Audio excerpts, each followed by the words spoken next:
Hi தங்கமே, நம்ம இன்னைக்கு காட்டுக்கு வந்தாச்சு. இந்த கொலை வெட்டிட்டு இருக்கோம் பாருங்க.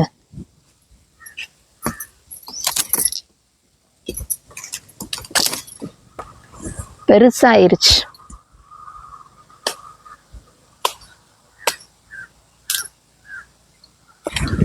டுடே ஒர்க் வந்து நம்ம இந்த அகத்தி கொலை வெட்டிட்டு போனோம், அதுக்கப்புறம் சீமப்பில் வெட்டிட்டு போனோம், அவ்வளோதாங்க.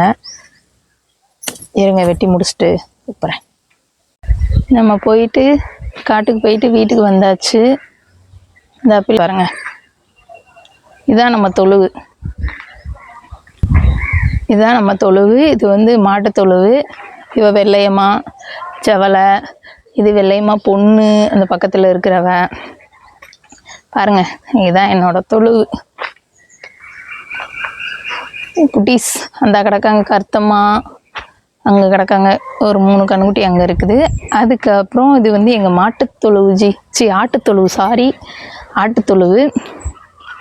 ஒரு 20 ஆடுகிட்ட கிடக்கு. இவங்களை மெயின்டைன் பண்ணுறதுக்கே நமக்கு தனியாக ஒரு ஆள் போட்டால் தான் முடியும். எங்கள் வீட்டில் நாங்கள் எல்லாருமே சேர்ந்து தான் பார்த்துட்ருக்கோம். அம்மா, அண்ணன், நான் அப்படியே கொஞ்சம் காலையில் எழுந்துச்சி கொஞ்சம் ஹெல்ப் பண்ணுவேன். அதுக்கப்புறம் தான் நம்ம கடைக்கு போவோம். வீட்டு வேலை கொஞ்சம் ஹெல்ப் பண்ணிட்டு தான் அதுக்கப்புறம் கடைக்கு போவேன். இப்போ என்னென்னா, அம்மா வந்து எங்கள் மாமா காட்டுக்காக சின்ன வேலையாக போயிருக்காங்க.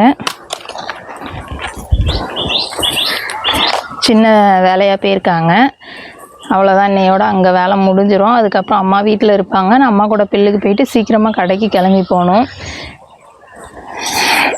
அம்மா சாப்பாடு மட்டும் செஞ்சுட்டு போயிருக்காங்க. நான் இப்போ போய் ஏதாவது குழம்பு ஏதாவது ஸ்நாக்ஸு செஞ்சுட்டு அதுக்கப்புறம் தான் கடைக்கு கிளம்பி போகணும். மாட்டுக்கு இப்போ என்ன பண்ணணும்னா, தண்ணி வைக்கணும். ஊற தண்ணி இந்த இருக்குது பார்த்தீங்களா, இந்த ஊற தண்ணியை கொஞ்சம் கொஞ்சம் ஊற்றி தண்ணி மிக்ஸ் பண்ணி மாட்டுக்கு வச்சு விடணும். மாடு ஆடு எல்லாத்துக்குமே வச்சு விட்டுட்டு இறாலி வச்சுட்டு வைக்கல் இருக்குது. இந்த வைக்க அடைஞ்சி வச்சுருக்கோம் பார்த்தீங்களா, சாரி அது ஊறாது, இதுதான் எங்குது. இந்த வைக்கலை எல்லாத்துக்கும் கொஞ்சம் கொஞ்சம் பிரித்து வச்சுட்டு இந்த காடிக்குள்ளே அமைக்க வச்சுட்டு போகணுங்க. உலகத்தில் இவங்களை கூட பார்த்து மெயின்டைன் பண்ணி வந்துடலாங்க. மனுஷங்களை மட்டும் நம்ம கூட வச்சுக்கிறவே கூடாது. வாயில்லாத ஜீவன்கள் தான் உண்மையான பாசம், அன்பு எல்லாமே இருக்கும். பார்த்திங்களா, நான் பேசிகிட்டு இருக்கேன், எல்லாவளும் என்னத்தான் பார்த்துட்டு இருக்காளுங்க. அதே மாதிரி நான் அங்கிட்டிருந்து வரதை அம்மானு கூப்பிட்ருவாளுங்க. அவங்களுக்கு வந்து எதுவுமே தெரியாது. ஆனால் மனுஷங்க அப்படி கிடையாது, ரொம்ப ரொம்ப மோசமானவங்க. அதனால தான் நான் மேக்ஸிமம் மனுஷங்கக்கிட்டே அவ்வளோ நட்பாக இருக்கிறதில்ல. என்னோடய வீடியோ பார்க்குற எல்லாத்துக்குமே தெரியும், நம்ம அவ்வளோ ஃப்ரெண்ட்ஷிப் எதுவுமே வச்சுக்கிட்டதில்ல. எனக்கு இவங்க தாங்க ஃப்ரெண்டு, சொந்தம். எனக்கு ஃப்ரெண்டு, சொந்தம் எல்லாமே எனக்கு இவங்க தான்.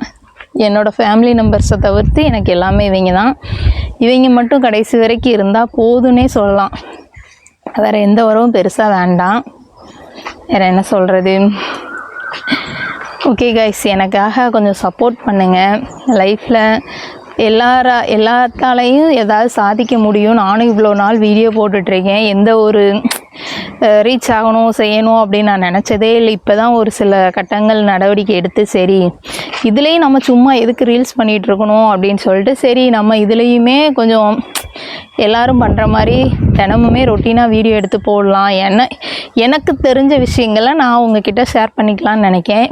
வாழ்க்கையில் எவ்வளோ கஷ்டங்களை கடந்து வந்திருக்கேன், என்னென்ன பண்ணிகிட்ருக்கேன், இப்போ இப்படி தான் நான் போய்கிட்டுருக்கேன் அப்படின்னு சொல்லி என்னை பற்றின அப்டேட் உங்களுக்கும் தெரிஞ்சுக்கணும்னு நினச்சிங்கன்னா என்னோடய வீடியோ ஃபாலோ பண்ணுங்கள். நீங்களும் பேசலாம், நானும் பேசலாம். என்னோடய ஃபேமிலி இப்படி தான் அப்படின்னு பார்க்கலாம். ஓகே ஜி, நெக்ஸ்ட் வீடியோவில் பார்ப்போம். இவங்களுக்கெல்லாம் நான் இறாலி வைக்கணும், என் செல்ல குட்டீஸ். பாய், போயிட்டு வரேன்.